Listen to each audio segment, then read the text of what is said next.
Good morning, all of you.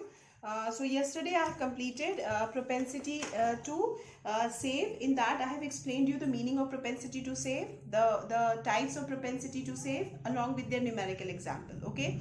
Today I am going to start and then I have explained you the properties of saving function. That also we have done. Now today we'll do derivation of saving function. Okay, so question may come that explain the derivation of saving function, or maybe question will be explain the derivation of saving function from consumption function. Okay, so a derivation of saving function from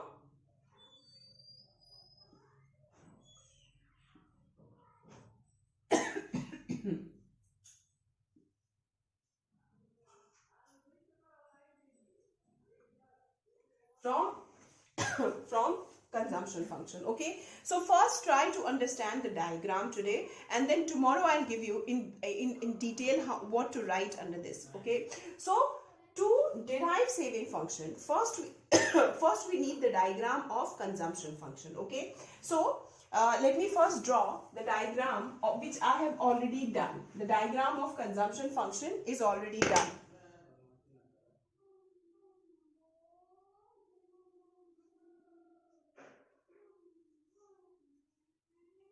This side we show income, and this side we show consumption expenditure. That we have already done. Okay, then your income line, what is the formula of income? That is Y. Formula is C plus S. That income line is cutting this 90 degree into 45 degree, and it will slope upwards. That is income Y, which is C plus S, and this is 45 degree. Then after that you have to draw the consumption line, and consumption line always starts from the vertical axis, because when level of income is 0, your consumption is not 0. At that time also a minimum level of consumption is maintained. So that is called intercept. So we always start with the intercept point A for the consumption, and this goes like this. This is your consumption, and what is consumption formula? Consumption formula is A plus small c y. Okay, A means autonomous consumption, small c means marginal propensity to consume, means change in consumption expenditure due to change in income. That is Y. That we have done, and then I told you this as point G, and we have taken till here. This is your income. Fine. This was your consumption function. What I told you, that G is the breaking point. What is G?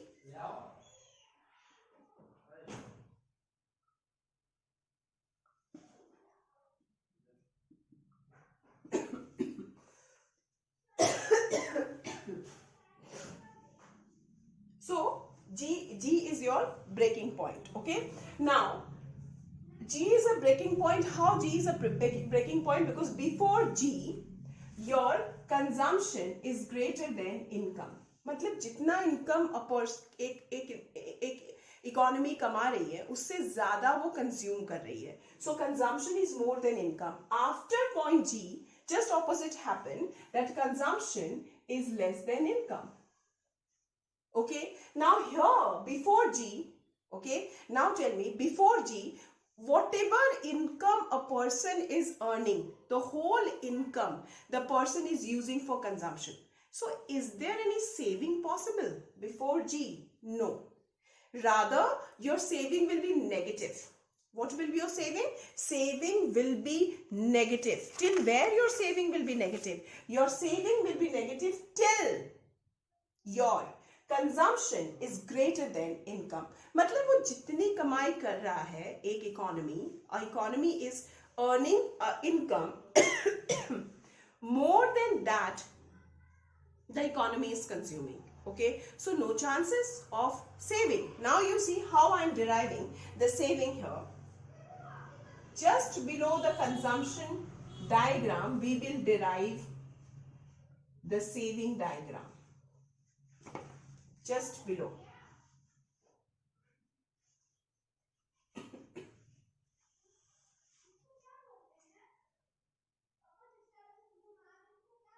Again, on x-axis we'll show income. On y-axis we will show saving.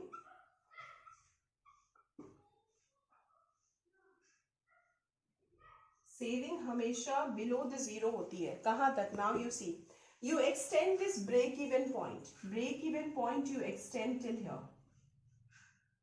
This is your y, this is also your y. Till this break even point, what is your saving? यहां पे आपकी क्या है? इस point पे आपकी consumption is equal to your income. मतलब कि अगर इकोनॉमी 1000 करोड़ कमा रही है, कितना कंज्यूम कर रही है? ये अगर उसकी इनकम है, देन उसकी जो कंजम्पशन है वो भी कितना है? 1000 crore. So your income is equal to consumption at which point? Because both are intersecting. Here you see at point G, your consumption line is intersecting your income line, and before this your consumption, the consumption of an economy is more than the income earned by economy. अब वो कैसे करेगा वो consumption ज़्यादा? Suppose वो अपनी past saving use करेगा या फिर वो borrow करेगा, whatever the economy will do, but economy is consuming more and earning less before point G. At point Z, whatever income the economy is earning, the whole income the economy is using for consumption purpose.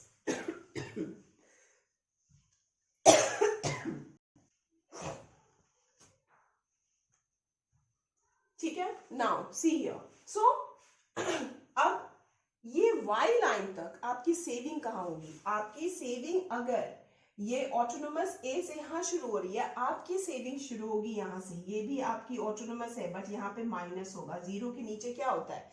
Minus. अब ये below the vertical x axis कब तक रहेगा? ये वहां तक रहेगा जहां तक यहाँ पे ये. अब यहां पे क्या हो रही है? यहां पे आपकी saving is equal to income हो रही है. Sorry, here at point y your saving is equal to 0. Before y your saving is equal to negative. क्यों saving is equal to negative? Because whatever income a person is earning, more than that, not person, sorry, whatever income the economy is earning, more than that the economy is consuming.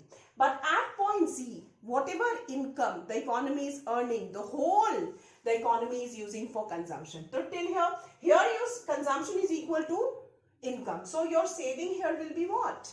0.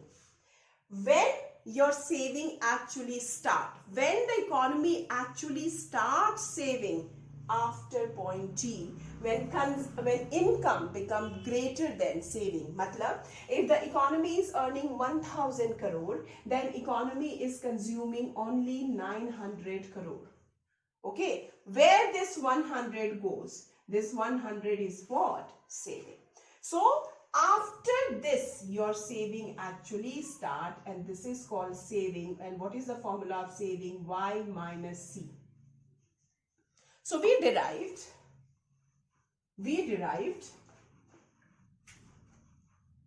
saving function. We derived saving from consumption. Okay, how we derive saving from consumption? Before G, consumption is more than income, so that's why your saving line is below x-axis, means your saving is in negative. Here, your saving is in negative.